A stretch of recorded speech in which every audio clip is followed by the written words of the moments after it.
بسم اللہ الرحمن الرحیم۔ انفو لیب میں خوش آمدید۔ آج کا پہلا مسئلہ ہے کہ کراہت تحریمی کے ساتھ ادا کی گئی نماز اور اس میں نوارد کی شرکت کا حکم۔ مطلب یہ ہے کہ امام نماز پڑھا رہا تھا، کوئی غلطی ہو گئی جس کی وجہ سے سجدہ سہو کرنا ضروری تھا، لیکن اس نے سجدہ سہو نہیں کیا، تو مقتدیوں کے تنبیہ کرنے کی وجہ سے یا ویسے ہی اس نے پھر دوبارہ نماز شروع کی جماعت کے ساتھ،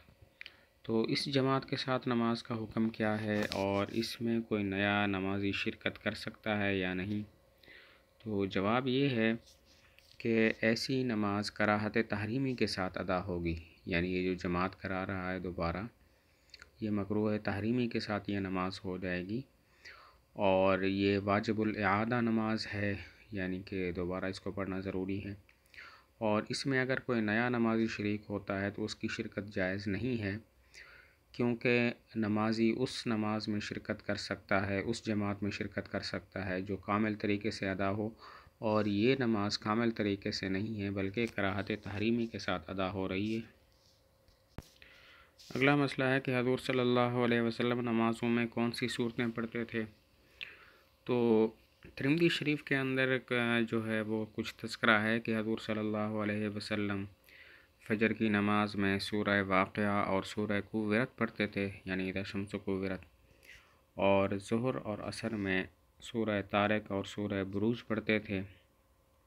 مغرب میں سورہ مرسلات پڑھتے تھے، اور عشاء کی نماز میں منقول ہے کہ آپ سورہ 3 پڑھتے تھے۔ اس کے علاوہ اور بھی احادیث ہیں جن سے حضور صلی اللہ علیہ وسلم سے مختلف صورتیں پڑھنے کا معمول ذکر کیا گیا ہے، تو حضور علیہ السلام نے کسی وقت کون سی صورت پڑھی اور دوسرے وقت میں کوئی دوسری صورت پڑھی، تو یہ کوئی متعین نہیں ہے کہ اس نماز میں یہ صورت پڑھنی ہے۔ بہرحال جیسے کہ پہلے عرض کیا گیا، ترمذی شریف کے اندر صبح کی نماز میں ثابت ہے کہ آپ صلی اللہ علیہ وسلم سورہ واقعہ پڑھتے تھے، صبح کی نماز میں سورہ واقعہ، اور جو ظہر اور عصر کی نمازیں ہیں ان میں